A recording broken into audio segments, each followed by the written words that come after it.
Day, good morning. Mag-good morning ka naman dyan, Day. Bubalik ka talaga. Oo, ayaw mo ba? Nandito kami ngayon. Sa tapat ng kanilang bagong bahay, guys. So, house raid natin kung anong laman ng bahay niya. Wala. Gusto mo ba yun? Hindi kasi kanina pa nag-green. So guys, kasi ganito yun. Kalilipat lang nila. Ano pangalan ng asawa mo, Day? Ohayo gozaimasu! Natatawa ka. Eksena, no? So guys, ayun yung asawa niya po. So ito po yung may-ari ng bahay. Siya po yung mag-tutor sa atin. Ayan. Meron silang may camera dito. Camera, sabi ni Sky. Ano yun? May fountain? Hingay mo. Hindi pa ah. Yan. So maglalagay ka, magtatanim ka dyan ng mga ano-ano guys. Ano to? Para saan to? Paki-explain. Parang Chinese kasi yung husband niya. So ayan, may pabintana tayo. Bagong-bago to guys. For sale po. Binenta pa yun. Palipat pa lang sila. So empty house tour. Yan, ito ang genka na tinatawag, which is dito mo i-remove ang iyong mga chinelas or shoes. Ayan, malaki yung kanyang walang ilaw box. So, yan, malaki yung kanyang storage area. Malaki ang kanyang storage area box. Tapos, ito yung genka. Dito mo iiwan yung slippers or shoes mo. Then, meron siyang mga pa-sleepers. Binili nyo na to? Hindi. Ninakaw nyo lang. Akin. Ang taray, may pa malaki pang sa akin. Ayan. The first thing na makikita nyo is the door, left side. Meron siyang yan. Walang ilaw box. Buksan mo yung mga ilaw. Onigay. Ito, meron siyang bidet. Ito. Typical banyo ng Japanese restroom. So, from left, meron siyang door sa right. Ang ganda rin ng door. Oh. Ayan, guys. So, palipat pa lang sila kaya hina-house tour na natin habang wala pang gamit. At mag-tutor ulit tayo kapag may gamit na. Char! Eto, dito sa left side, pagpasok mo naman dito, nasa left side din, ang kanilang laundry and the ofuro or the bathtub. So, ayan ang kanilang bagong washing machine. Tapos, ito guys. Ito ilalim na to. This is a storage. I-click mo lang yan. Open natin, ha? Tcharan! Ayan, pwede ka magtago dyan. Sa ilalim ng bahay. Ay! Ayan. Tapos, ayan. Ito ang kanilang bathtub. Ang ganda. Ang bongga. May ilaw na ba dito? Ayan, may ilaw na. Tutuwa dito si Sai. Ganito yung mga banyo nila dito, guys. May bintana siya, pero maliit lang. Ito, cover to ng bathtub. Meron din siya dito. Isi-set mo yung temperature ng water. And, ayan, hi! Tapos, ito, bagong-bago pa, may plastic pa doon. Oh, storage. Ganito yung roof, ano nila. Ganyan yung kanilang door sa CR. Parang katulad nung sa akin. Ayan. Tapos, ito, ang laki ng sink nila. Sure. Tapos, ang ganda. Ito, pwede sa trash can dito. Tapos, ano yan, may storage din. And this one as well. Open. Nasa mirror, meron din siyang storage area. I-open lang na ganyan. This one as well. Paano to sa kabila naman? Ayan. So, madami kang mapaglalagyan dyan. Tapos, ito natatanggal siya. So, pwede mo siyang linisin. But, madumi pa. Medyo madumi pa yung dito. Kailangan mong punasan. Ayan. So, turn off na natin ang lights. Then, ayan. May door din, syempre. Pag gusto mong magpag-isa sa laundry area. May malaking bintana doon. Tapos andito yung mga switch nila. Ang tawag dyan, main switch ka na. So yan. From here, ito na ang kanilang living area and dining area. Tapos andito yung stairs going up kasi second floor to. So from here, dito nila ilalagay siguro yung TV. Tapos ito, may dalawang window door na pwede kang lumabas. Ayan na yung kalsada, guys. Plano pa lang nila dito is papalagyan nila ng fence like dito sa kabila. So, ito naman is the rails. Railing, anong tawag ba dito? Nakalimutan ko, guys, eh. Pero yan, binababa para kapag halimbawa malakas ang bagyo, malakas ang kapag gabi, syempre, safety din. Kailangan sara mo siya.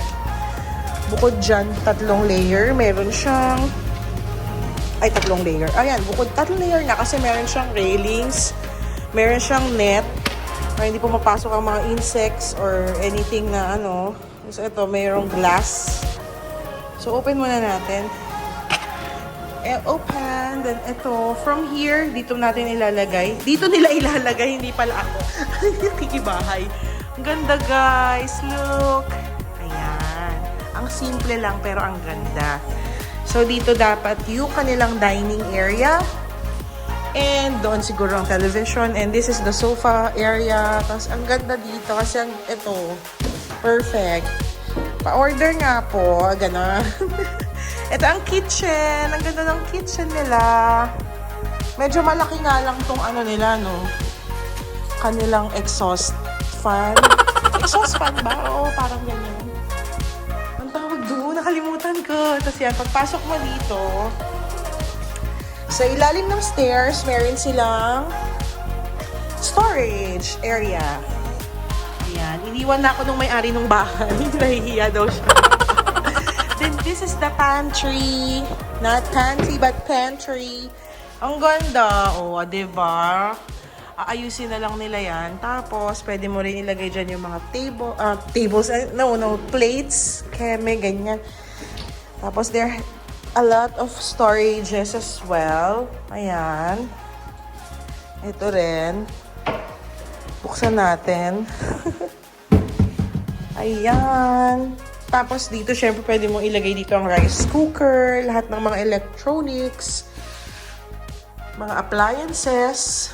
May bintana sila pero frosted glass ang ginamit. Para nga naman hindi sila makita. For privacy. This is the sink. Ang ganda ng sink. Ang laki. Tapos iba yung materials niya. Hindi ko alam kung... anyway, hindi ko alam kung klase materials. Pero wala pa silang water. Naka-off pa siguro. Tapos andito yung handle nung kanilang sink. Kasi diba sink to? Diba? At least, may mga, ito hanggang dito lang yung sink nila. May malalagay ka pa na storage dito. Oh. Ganda. Tapos yung pag-close, smooth close lang ang door ng mga cabinets. Like, look. Diba? Ang daming storage. Yun ang maganda. Ito pa. Meron na automatic yata to. Ito yung nilalagay para sa knives. Ayan. Nauurong din siya. Here as well. Ayan. Tapos, meron silang gas range. Ito. Ang ganda naman ito. Ito. Yung window nila, mini window, meron siyang maliit na... Paano i-open to? Ayun. Tanan! Ayan, ang kapitbahay, makikita mo dyan. Pero siguro pag nagluluto ka lang ng sobrang maamoy, ayan, i-open mo lang. Or kapag mainit, pag winter. Kasi yan lang use niyan. Ayan, ganyan. Okay, gets ko na. So, yan, naro-roll pala siya. Ang galing naman ito. Tapos ganyan. Okay, pinaglaruan ko na. Bagong-bago. Char. Ayan, close na natin ulit. Ayan, close na natin. Tapos pwede mo siya i-close ulit pati yung net. Meron ditong drawer. Tapos ito ang kanilang gas range. Ito. Yan ang lutuan nila dito, guys. Pwede kang mag-grill dito ng fish. Kung mga gusto mong i-grill dito sa gitna. Tapos meron pa rito na storage. Meron din dito. Tapos dito rin sa baba, medyo may mali lang dito. Kasi sabi nung friend ko, hindi nila mabubuksan. Kasi nakaano yung ref. Kapag inurong mo, ganun din. I don't know. So, ito yung bago kanilang ref. Simple lang, pero maganda. Diba? Bagong-bago, guys. I-reftor natin yan. Ito, may pagawaan sila ng ice. Merong ice maker. So, ganun lang. Daming storage ng kanilang ref. Perfect. So, ayan. May space dito for pwedeng trash can. So, ayan guys. Ang baba ng kanilang new house. Hi! The owner of the house. Say hi! Di pa siya nagsasalita. So, let's go! I like your bag. Can I have it? Char. Oo. Baka naman. Merry Christmas. So, meron din silang malaking window dito. Open natin na. Pakailamera kasi ako eh. Ay, wait lang. Hindi ko alam paano buksan yan. Pakailamera ka. Huwag na. Wow. Hindi ko na alam buksan yan. Yan. Itry mo nang i-open para hindi tayo mukhang tanga-tanga. Bakla. Sige pa. Sige pa. Sige pa. Frosted glass ang gamit. No, you can open it. Yan po yung mismong may-ari ng bahay. Hindi niya alam kung paano buksan yung bahay niya.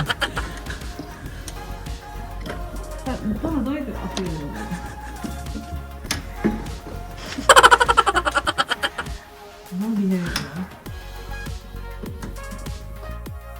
Masira. Wala chat. Ang kilala na, no? Mabingin lang kaliit. Huh? Okay. Bagay, ang ganda nyo dyan, pwestuhan nyo. Saan nyo pwesto? Ah! Ignorante. Guys, o diba? Si Sai kapag nabore yung... Ay, hindi. May nakakatakot naman to, guys. Pumusok siya dyan. Ito yung kapitbahay nila. Ang ganda din ng house. Charot. Sa bahay. So, ayan. Ayan, para pumasok yung hangin. Pero delikado to kapag mahirap na.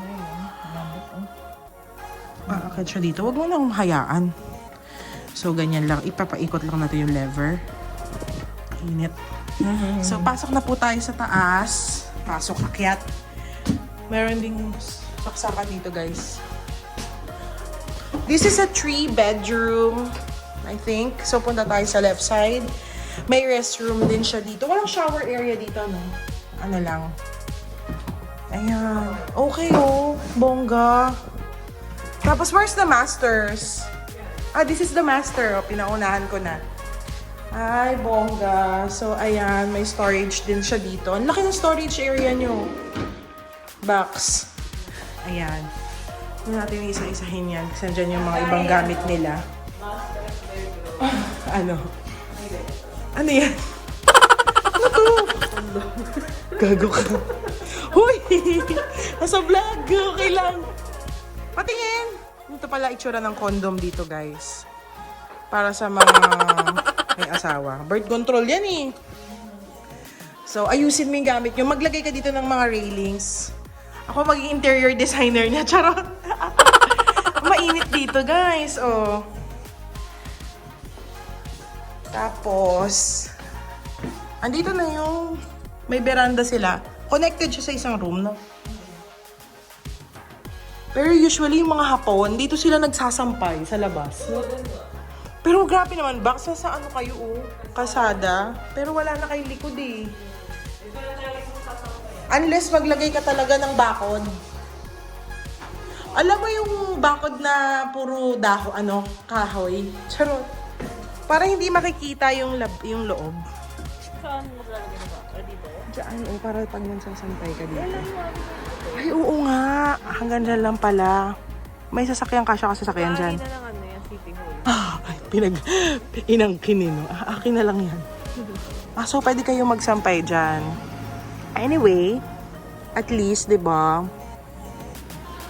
Okay na rin magsampay dito. Dead man na. Maglagay ka ng mga hanaman dun, pero maganda kasi yung ibang keme. Mas mahal yan, no? Tapos ito yung isang room. Kaninong room to? Tara, punta tayo dun. Punta tayo dun sa isang room nila. Saan nakaharap ang kama? I mean, paano yung shape? Ang weird. Masyado kasing mahaba. I think dapat dito kama kaso nakaharang siya. Hindi mo naman pwede ring harangan yan kasi nandyan yung bintana, yung daanan.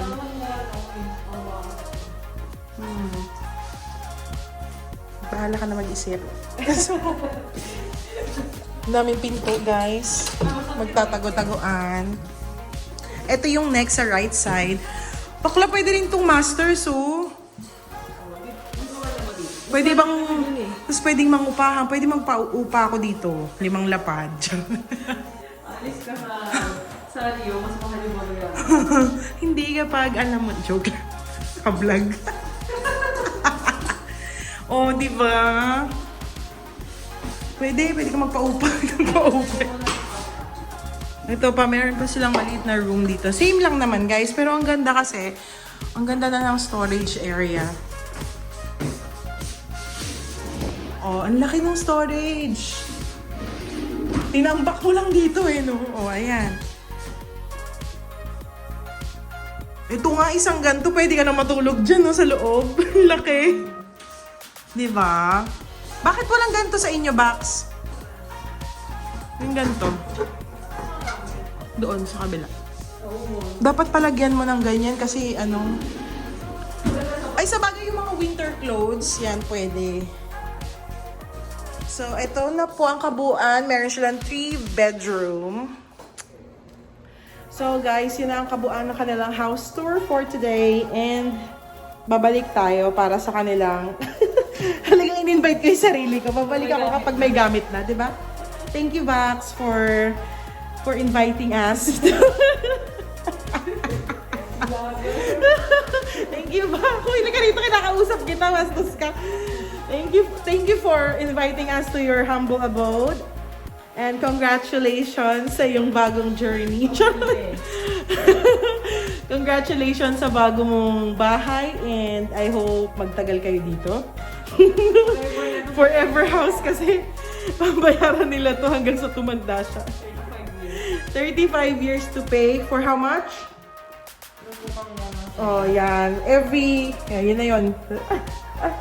Basta guys, I hope you enjoyed this vlog and see you again to my next vlog. Bye! Hoy, bye!